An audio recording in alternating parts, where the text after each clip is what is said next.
Okay, let's try this. Yeti. Alright, now we should be working here. Okay. Can you guys hear me now? Perfect, here we go. Now we're working. Jesus Lord. Okay. Hello everyone. Now we got it going. Alright, so on this Sunday, May 5th, 2019, we're talking a little bit here about California high-speed rail. So let's get started. I don't know if... Okay, let me see if I can put the mic a little bit lower. Can you guys hear me better now? Hopefully not too loud.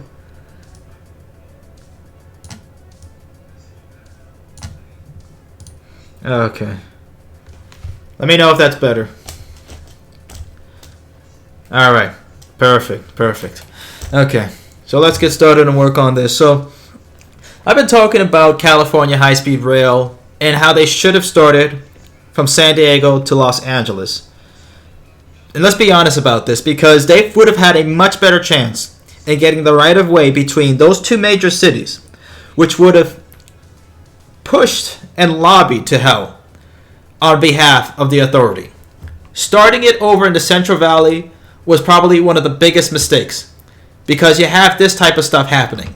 This is 4 routes that they planned, whittled down from a total of 14 back in 2013 for the routes in Chowchilla of how they're going to get this through. And so far to present day, they've gotten it down to 4. This is ridiculous. This is how many years in planning that they've been doing this. From 2013 to 2019, this is what they've been able to figure out. So not only did they not have a plan for this, now they're trying to figure out how to even get this through between Merced to over to the Central Valley. This is ridiculous. So this has been the problem with California high-speed rail, because I've been saying, again, this is not something to the left or to the right. This is something that just has to do with pure mismanagement and priorities. And when it comes to priorities, again, California's going to cost at least $100 billion. That's what it's going to turn out to be. It's going to be a $100 billion project. But then you see silly news like this. $12.4 billion. How many Teslas could California buy for the cost of the high-speed rail project? How silly could that be? I mean, what's going to happen? What, people are going to get Teslas instead of instead of the high-speed rail? That's pretty silly, because again, you do need the train. That's not going to help anybody. And again, I've driven a Model 3. I think it's a fantastic car, and I'm coming out with an episode on that later today, this week, on Tesla versus train. Again, I do think electric cars are going to be the future, but silly stuff like this, $12.4 billion. You know what the government's going to use that for, right? You know what they're going to use it for? They're going to use it for roads. That's what they're going to use it for. So again, it's a priority issue that we have. So go on here today and be sure to ask any questions that you have, and I'll be sure to answer them. Let's go on here, because and also the other thing I was talking about is the Hoosier State. This has been a major issue so far, because now the Hoosier State is going to be going away July the 1st.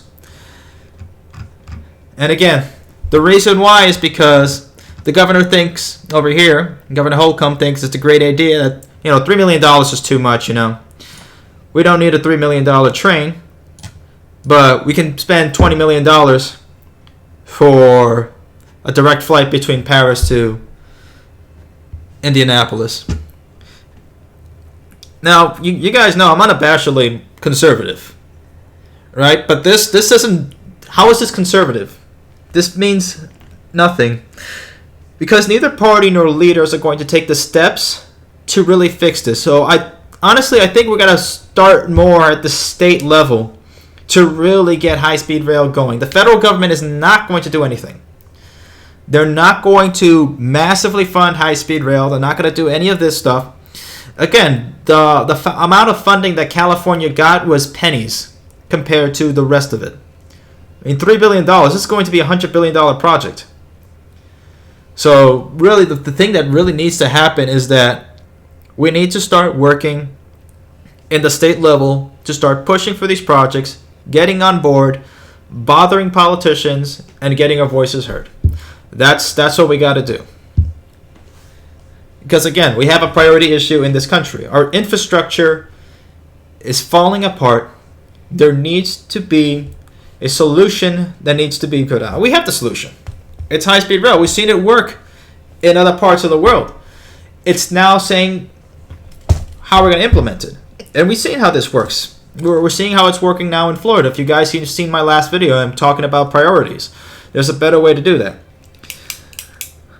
Alright, so Skyrames here says the battery protection for electric cars takes a lot of resources. I do agree it does take a lot of resources, but then again, so does the materials for regular internal combustion engine cars. There's hundreds of thousands of new cars that haven't even been driven a mile because all these automakers, especially the big three, they're just pumping out cars, and of course they're getting billions of dollars from the federal government to be kept alive. But honestly, I think the production for electric cars that already amortizes within 2 years. It doesn't even create as much as it should, and a lot of that has been debunked.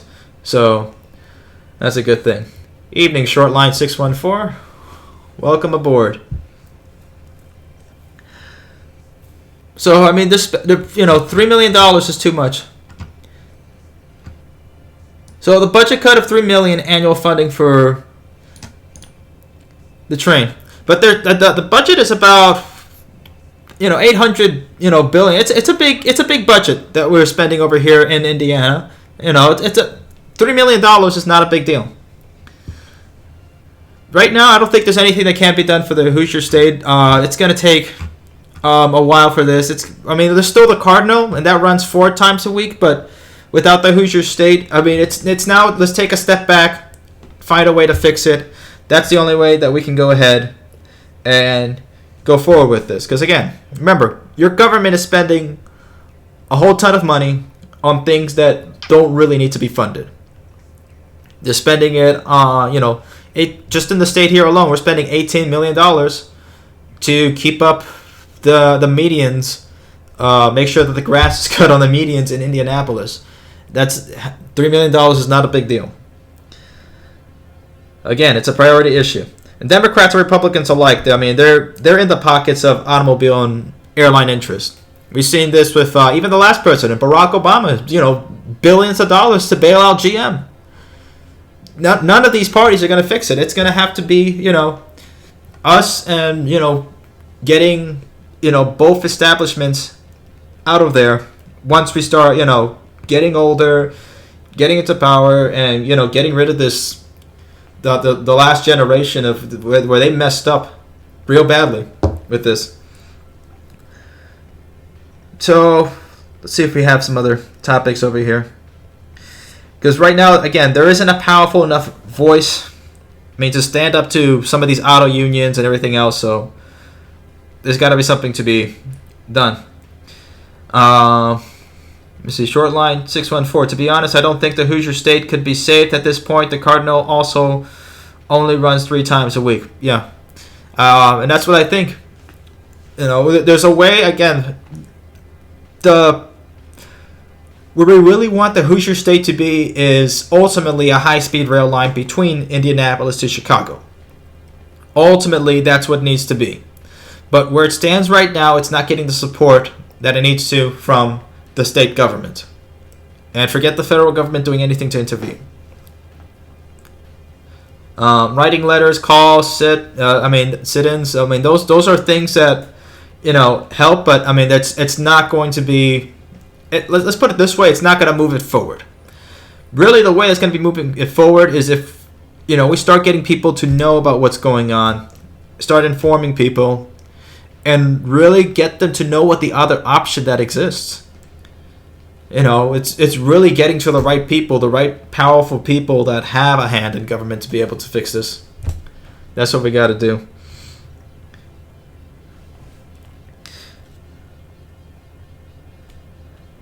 I mean, because when you look at it, you look at YouTube. I mean, you have a lot of this is grassroots campaign, right? I mean, look at 2016 election. You had Trump and Bernie Sanders. These were two outsiders that went ahead and messed up everything for everybody else. And they were beating big money through their campaigns. I mean, Hillary Clinton had a lot more money than either two combined, and Trump still won. Bernie, I think, has a good chance to to win the Democratic primaries, but he's going to get cheated out again. So, for all you Bernie bros out there, I mean, don't doubt it that the DNC is going to mess it up. But again, one person can change everything. I mean, look at PewDiePie is still beating T-Series, I think, and T-Series is a massive music conglomerate over in India, worth billions of dollars. And upstart companies like Apple and Uber, I mean, they all beat their more established big bang competition when they first started out, because people behind them were supporting their products to service and the movement in changing distribution and disrupting the industry. That's where it really starts. It's, we have a chance to really change this. It's not to say that we're too small to change it. Again, really a lot of people that they get too complacent, the big three especially, have become too complacent. I'm going to tell you right now, electric cars, Tesla is going to be probably the biggest American automaker within 10, 15 years. That's going to be the end of that. And I think, once they start getting the trucks out, that's going to change a lot of things. Again, disrupting the industry outweighs the money and power that a lot of these markets have. And it's a market-based economy. It's letting people know there's an option that exists. Demand's going to raise enough, and we'll be able to exact that change. That's what we need to do. Let me see. Short line 614. The law that states have to fund Amtrak services under 750 miles is stupid. It prevents Amtrak from expanding and introducing a new regional services that they want to introduce. Again, I really think that Amtrak should be separated into regional companies. The same way that Japan was able to privatize, separate, and be able... When you regionalize things, you have much more of a focus. Because now all those regions have to do is just focus in on there, and they don't have to worry about, not to the same degree as Amtrak does, but they don't have to worry about funding from, if the West End not going to be able to make enough. I mean, JR West isn't too worried about what JR Hokkaido is doing, or what JR Central is doing, until, they have trains running in, from the stations. And again, it's, they still help each other, but it's not to the point where, if one gets defunded, everybody else is going to suffer terribly. So, there's a way to do it, and really there's a lot of backwards laws that we have here in the United States. Let me see if I can find... There was this video I wanted to show you guys that I found. That, again, people say that there's no conspiracy at all or whatnot. Let me see if I can play this here. I'm going to find this video of who killed the electric streetcar, because it was a... Again, now when people tell you, because I think probably one of the worst lies in American history is that, we don't have the capacity or the density to support trains. That is complete hogwash. Because we had trains here that were, before in 1920s and 30s, especially even still, the automobile was pretty popular back then. You look at movies back then in New York, there was automobiles all over the place, and still trains. Again, the thing is that, there was a balance between that, and you didn't have a government that was overly for one side of transportation and not the other. Because that's the thing. It's not a free market. And if you saw the last video that I put out there was a political commentator that said that, this isn't free market principles. The government went ahead and chose a side because they were getting lobbied by it. And they do this all the time. Even in the 1980s, the big three that were getting, they were afraid of, Japanese car companies like Toyota coming into the market, and, GM, Ford, and Dodge begged and pleaded President Ronald Reagan to put a tariff to limit the amount of Japanese cars to about like 1.2 million, and limited it down coming into the United States. So they have a lot of power. Let me see, electric streetcars. This is interesting. Again, this really happened. This was for real. All right. I may go ahead and re-upload this on the channel somehow. That's another thing I got to do, since we have a lot of subscribers and we have a lot of people on here.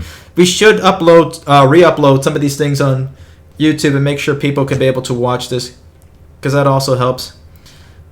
Let me go ahead and stop the music over here for now and play this, because again, this is important.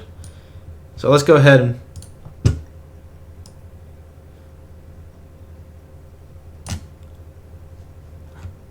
once upon a time, Los Angeles was not shrouded in smog. It had one of the best electric streetcar systems in the country. But the electric trolleys disappeared, and that was no accident.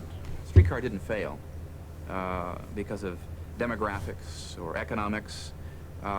It failed because General Motors killed it. Yeah, this is what happened. Okay, so again, we've talked about the conspiracy in some of our last videos, especially in From Class to Crap, what happened to America's passenger trains.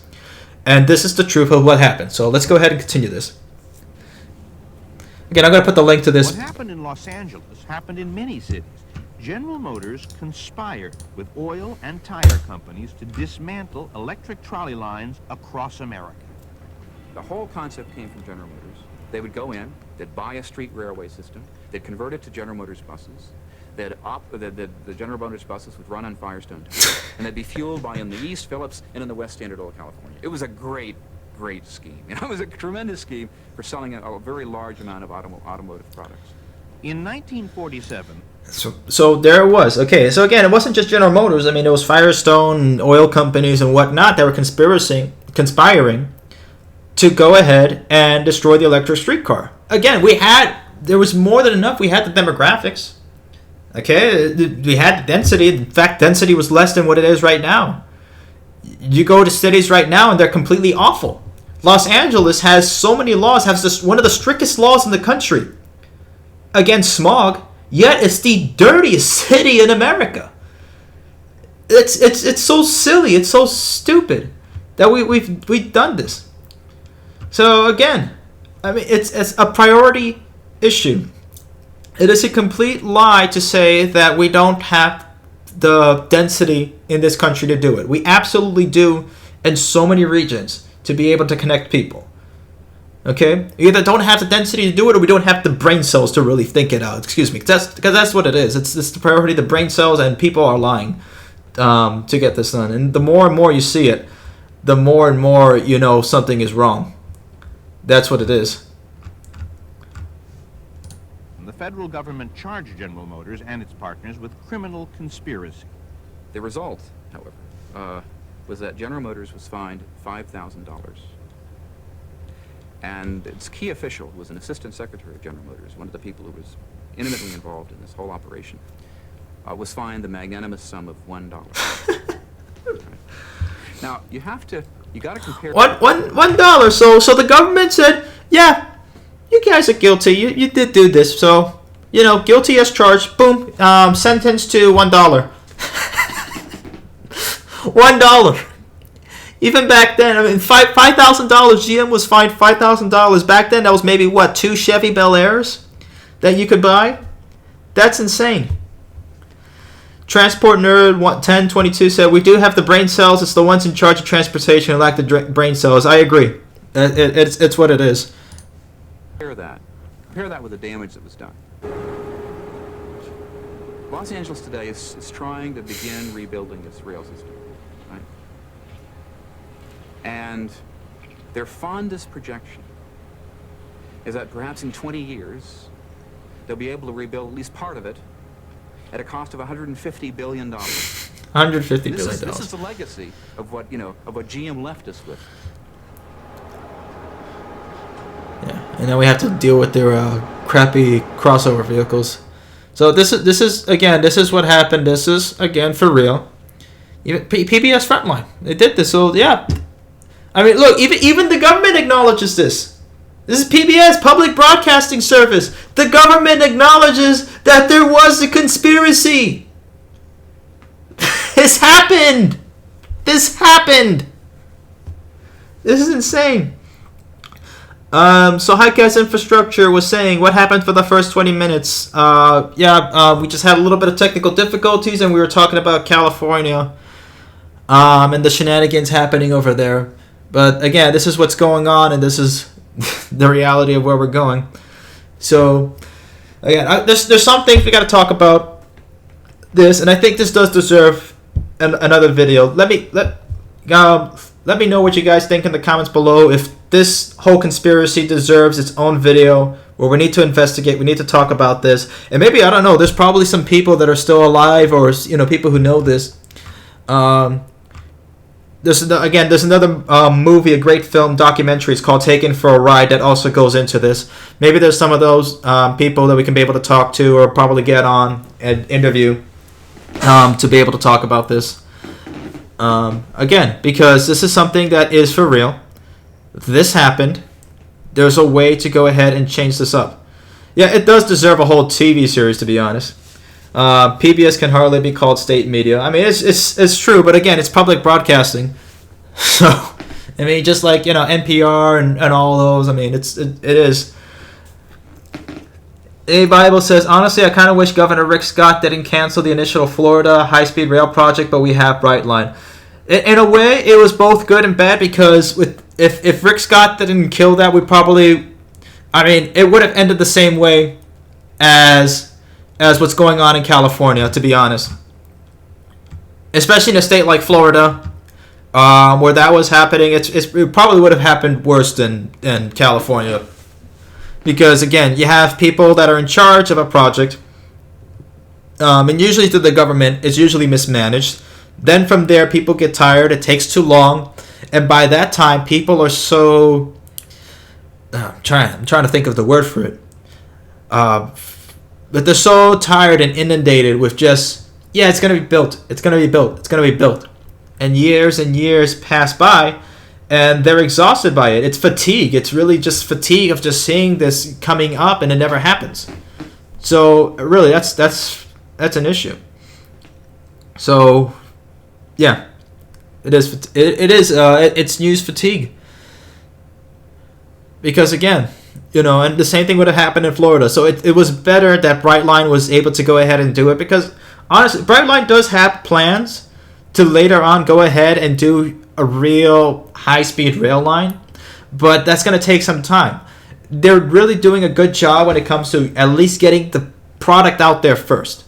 Because if people don't see that, trains work, no matter if it's diesel or electric, obviously we do want to get to electric trains. But if we don't start from somewhere first, then we're not going to have, we're not going to be able to get to the next step. So at least people will be able to see that. Let's see some of the comments over here. Jack Shears. In London, a similar scheme replaced the tram streetcars with buses, but it's not that bad as we have the tube and suburban rail services. Still a shame, though. Yeah, I do agree. I did see some of that. There was a video. I don't remember the channel, but it is a British channel on YouTube. I can't think of the name, but he went ahead and talked about that.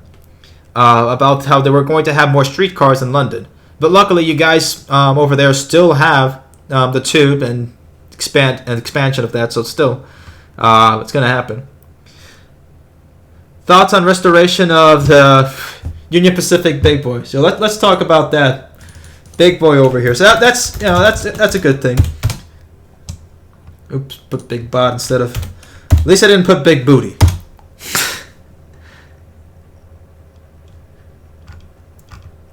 There we are.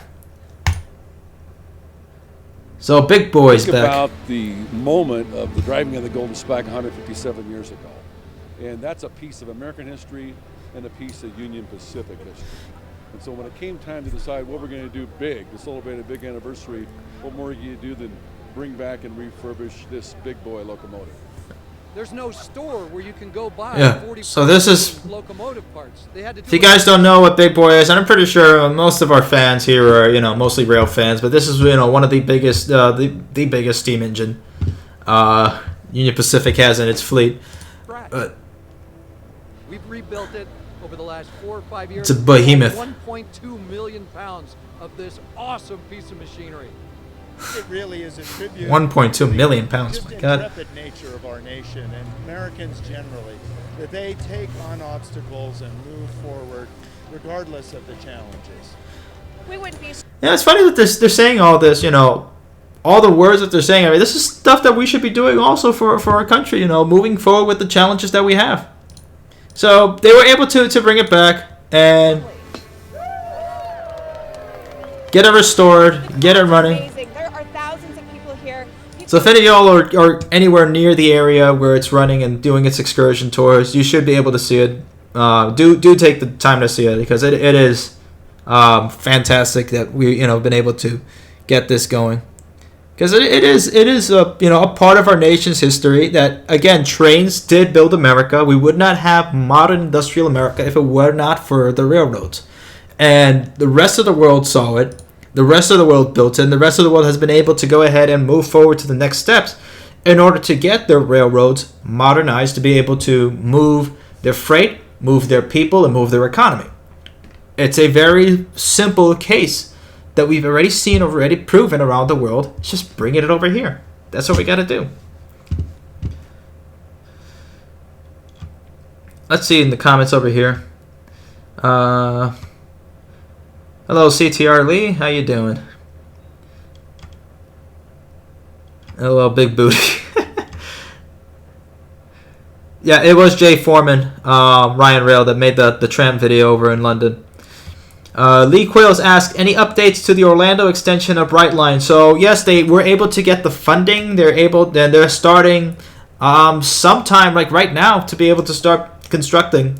I don't know if they have started it, like actually getting boots on the ground in order to really start building the extension and upgrading the crossings and level grades all over between West Palm Beach and Cocoa. But from what Brightline has been saying in the last week, they said that they have that set and ready to go. Yeah, and again, they also bought the Express West project, and that's going to be electric.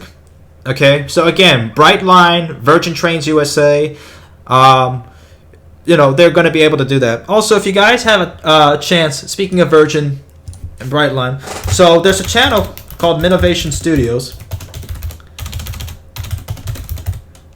And this guy, I think his name is Michael, if I remember correctly, he did a video here about Virgin Trains USA or Brightline, Virgin Brightline, and saying that maybe the name should be changed It was going to be a continuation of a video I made last week on to this channel. Virgin Brightline. That would make more sense instead of calling it Virgin Trains. And again, he goes through a lot of what is the branding of it, how much effort that All Aboard Florida has put into calling it Virgin Brightline, or Brightline and everything like that. And again, it does make sense that to call it Virgin Brightline, because this is the other thing. I like this part where it is, imagine if we called Virgin Galactic Virgin Spaceship, or Virgin Atlantic Virgin Planes, or Virgin Voyages Virgin Cruises USA. It doesn't make sense. So it would make more sense to call it Virgin Brightline, because again, I do think the Brightline brand just really symbolizes so much about the new wave of Florida. And when I was there working at All Aboard Florida as an intern, and in Brightline, they did put so much effort into branding this and keeping it under wraps and making sure that this really happens. So again, let me also link this as well. I don't know why it's linking as my personal YouTube account, but there we are. Do give him a shout out and a like, because I think it is important that we get that out there. I've sent it to a couple of people I know in Brightline to see if maybe they can change that. We need Chat Train USA. Yeah, we do. Let's see if we get a...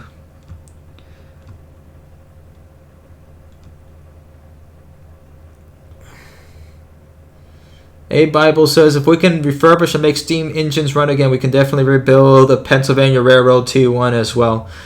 I mean, the good thing about, steam rail, when you look back at history, we had steam trains that were running faster than what Amtrak is running at right now.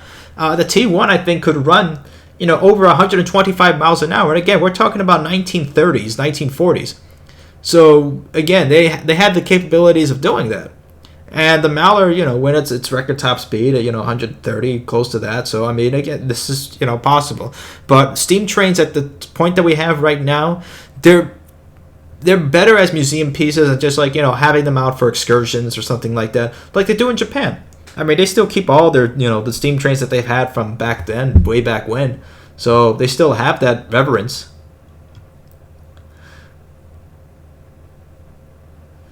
Let me see. David Mitchell says, I have a teacher with the big boy on it, and they said they fired it up that day. That was the day I put the teacher on for the first time. Okay. Couldn't quite understand that, man. But let me see. I have a teacher. Okay. Let me see. Stalking Horse says, I heard the Wyoming Highway Patrol is closing down I-80 when it runs. Yeah, because I think on I-80, I think that's where they actually have the rail line running through there, which is actually pretty cool.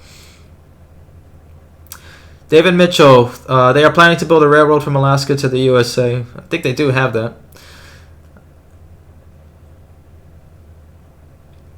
Let me see. Colin Reed says, we can do almost anything with rail, we just don't have the will to do it. Again, yeah, exactly. And that's the point. It's the priorities that we have in order to get it, because you have things that happen like this, where $3 million is too big of a deal in order to get that through. Again, leave any questions you have in the comments below, and I'll be sure to answer them when we can have. CTR Lee, there aren't any updates with Express West. What's up with them? So Express West has been, the only news that we've gotten so far has only been with Brightline. Buying them out, and right now they're so focused on making sure that the Florida route gets through and that project is able to go, that Virgin isn't really too focused right now on Express West. If they can get that first step, I don't think we're going to hear some news until later on, maybe in the summer, about Express West. Again, don't count me on that, but there isn't going to be anything much right there as it is.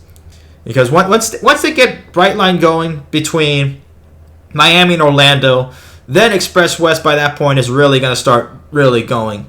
Probably already, at that point already having people working on there, an actual executive board and everything.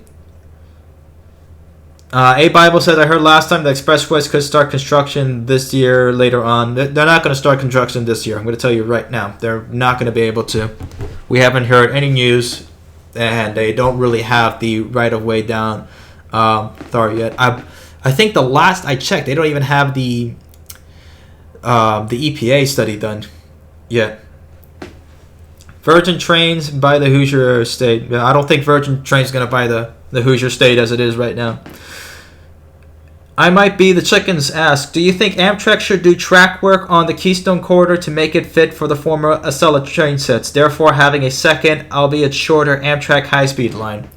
Now, the thing is that the Acela train sets right now are super old. So the problem is that Amtrak, when they had Bombardier, when they already got the trains done, the deal between supplying the parts and maintenance for the trains, that deal already was shredded up between Amtrak and Bombardier very quickly after the trains already were delivered. So Amtrak for a while, had these trains, they weren't getting maintained correctly. And until they were able to get the money, until the life cycle of the Acelas have already ran out, is when they're now going ahead and, they've already partnered with Alstom to go ahead and get the new Avelias. Now, for the Acelas, I think that's the end of their life cycle. Amtrak isn't going to keep running them at this point because it's going to be too expensive to keep them running. Bombardier isn't going to supply parts anymore once the Avelias start going in there. So they're probably going to, start rolling them out. That's what's going to happen to the Acelas. Really, the whole corridor, especially the Keystone Corridor, I think it's a great corridor, especially Pennsylvania, and connecting, especially the Northeast Corridor, over to the Midwest. The thing is, again, it's just the train sets for Amtrak, the Acela, are already going to be old enough at that point. They just really need, other new trains, or, more Valias could be running over there. Really, the big problem with Amtrak in the Northeast Corridor is just they have to fix. And they do have to spend the money in order to fix the Northeast Corridor. That, I think, really the federal government should be spending money onto that, because it's just a massive effort.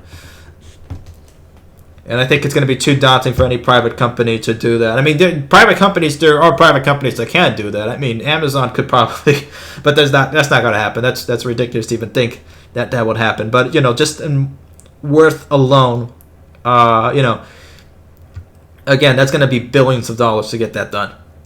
Billions. And I'm talking about, California billions. CTRE, that was co-built by Bombardier and Alstom. Yeah, but Alstom had most of the deal with that. Makes sense to scrap them. The idea was just something I've been seeing floating around. Yeah, and I think, some people have said that as well. A Bible said, speaking of the Avalia Liberties, I wonder how much progress they have made on the trains. I'm predicting later this year we're probably going to see the first one already made, and they're going to probably start testing them, because, again, they're supposed to start running next year. Hugh Barringer said, what are your thoughts on freight rail? So freight rail in this country, actually, the United States does have the best freight rail infrastructure in the world. And I do think that, if we haven't had freight rail, this country would have already fallen apart a while ago. There's just no way, if you go on the highways with, so many trucks running and, 18-wheelers, again, it's not the greatest way to start moving so many products and goods throughout the United States.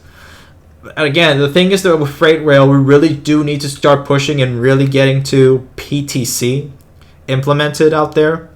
But they are doing a great job. I mean, Union Pacific and some of these other companies like BNSF have put in so many new systems for maintenance, and they're putting a lot of money for capital expenditure. CSX has also been doing the same thing. Now, in terms of being able to go ahead and maybe start running their own privatized passenger rail companies, again, that's got to start with what's going on in Florida, because what Brightline has been able to do was really because of Florida East Coast, and that freight railroad company was in such a great opportunity, had such an opportune moment to be able to do that with Brightline. So if that does work out, we may see more freight railroad companies that go, maybe we should try out our own private passenger rail, spin-off to see how that works. I really do think that would be a great thing, and to start, slowly going that around the rest of the country. Because again, all these railroad companies used to do both passenger rail and freight. The problem was that, after the 1950s, when the government again, was playing was being the bully for the automobile and oil companies, the railroads, they were saying, the only profit we're making right now is, through our freight railroad companies, and, we cannot sustain passenger rail anymore. So that's what happened. They were basically bullied out of it. Let's see. Bombardier Transportation said Omnitrans Arrow Diesel multiple units utilized the Cajun Pass to shuttle people up to Victorville Virgin Trains Station. I mean, that's a possibility. The only problem that I have with Express West, that from most people from Los Angeles aren't going to drive over to Victorville to take a train up to LA, because that to Las Vegas, because that kind of defeats the purpose of getting between Las Vegas to LA. There's really got to be some other way, or if they have maybe a shuttle service in between. But then again, shuttle services are dependent on the roads. So if there's a massive amount of traffic between Los Angeles to Victorville, I mean, forget it. So they have to have in the pipeline, and really quickly in the pipeline, in order to connect Victorville over to Los Angeles. And again, some people may, in the outskirts of LA, may just go to Victorville and then, take the train up. But most people really would rather just go straight into Las Vegas and into LA. That, I think, would really work. Saints of Bacon, the Acellas aren't that old. A lot of agencies use equipment from the 80s. Parts is the issue with Via Rail retiring the variant of the Acellas. Yeah, that's the problem, is that the parts are not there. It's the same thing what happened with the Concorde, guys. The Concorde, really, it wasn't, any of the accidents or anything like that. It's just that, they weren't going to do the parts for them. It was too expensive, and they said, you know what, forget it. It was a nice run, but these parts are too expensive to make anymore, and that's why they phased out the Concorde. And I actually toured the Concorde when I was in New York. Again, those are the things we should be having. I wouldn't mind, airlines if they actually had supersonic flights all over the place. But, we haven't moved anywhere since the 1960s. Our technology has been stagnant since then when it's come to airlines.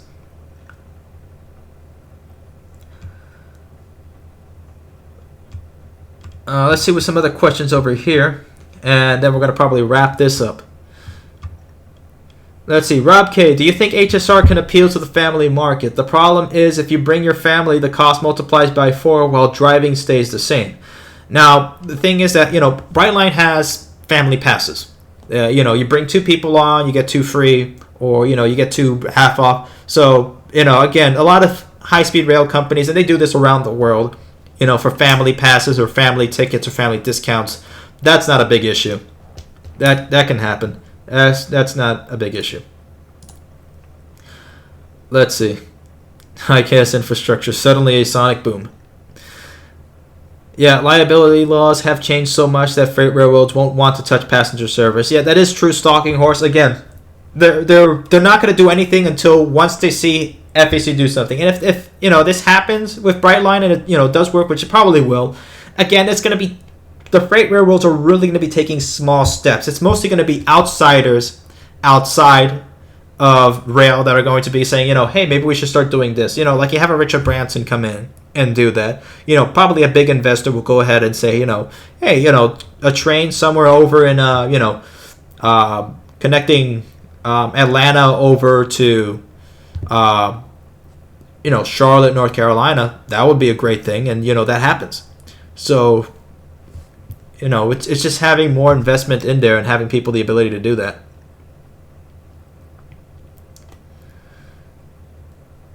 Let's see. CTR Lee, a lot of people say America is too spread out, but in reality there are multiple populations clusters. So we don't really need a Chinese-style nationwide high-speed rail network, but rather several regional routes. That's true. Again, we just mentioned this earlier in the stream. It's really just having, those regional steps, and then from there you have regions connecting to other regions. And already by there, you're running a national network. It's really connecting regions to regions from there. Connecting into regions. So, for example, the South connecting all over the South. Let's get a map here of America so we can just go over here.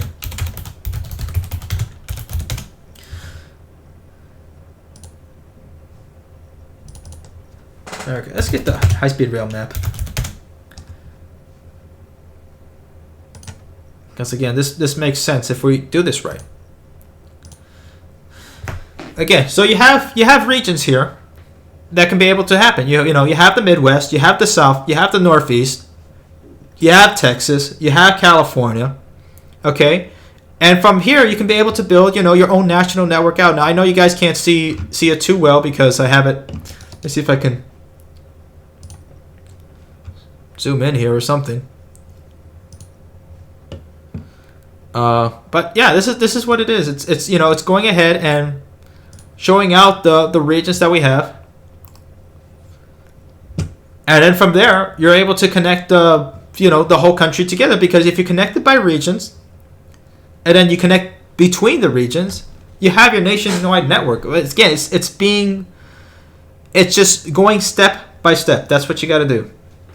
Step by step, we can do this.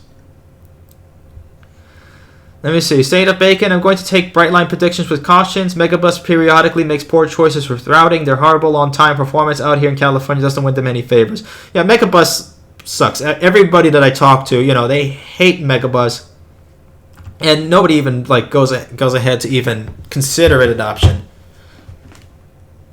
Brightline's current model seems to be similar to that. Similar, to Megabus. I don't think so, but I mean, again, Brightline is a whole different type of service. We're talking about a more of a luxury line type of service when it comes to rail and also commuters and to travelers. That's a completely different model, unless you're saying something wrong. Yeah, Megabus high cast is right there. The simulation banks, the Concorde failed because they were too expensive to maintain. The fuel prices were too high, and the planes didn't carry a lot of passengers. Yeah, really, again, it was mostly the parts, but that's what it was there. Transport Nerd 1022. Do you think TCR will get built? Yep, they will get built. It's gonna look by this time. Once they get this going in Texas, really, what's gonna happen is these court cases are probably gonna go up to higher courts. They're probably gonna pass it. I'm hoping that it goes all the way up to the Supreme Court, to be honest, because if that really happens, and most likely they're gonna be able to pass it, and the Trump administration has already shown support for for Texas high-speed rail. But then again, I mean, he shows support for building a wall, but our greatest ally is getting a wall instead of us. But that's the art of Schlemiel right there. Let's see what we can be able to do. Mostly it's going to be up to the Supreme Court, but again, mostly it will happen. Let's see. Brightline's route closely follows the FEC corridor. The Brightline route is on the FEC corridor. That's all they've done. All right, guys. So we're going to cut it right here.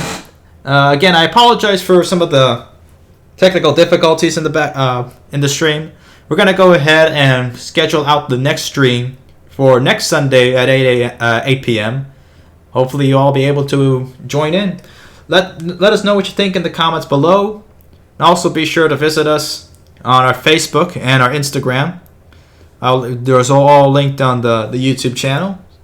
And be sure to go ahead and share these videos out. Probably not this stream, but share out some of the other videos. Yeah, he does confuse me sometimes. Might be the chickens. But, let's hope for the better. Again, it really, when it comes to making America great again, it's up to us. It's never going to be up to one person or a politician or anything like that. It's up to us. That's what we got to do. Whether we're Republican, Democrat, left wing, right wing, we all want to make America better. We all want to fix our infrastructure. We all got to do this. So we can be able to do it. All right, everyone. Thank you all for joining. We'll see you all next time. Take care. Have a great week.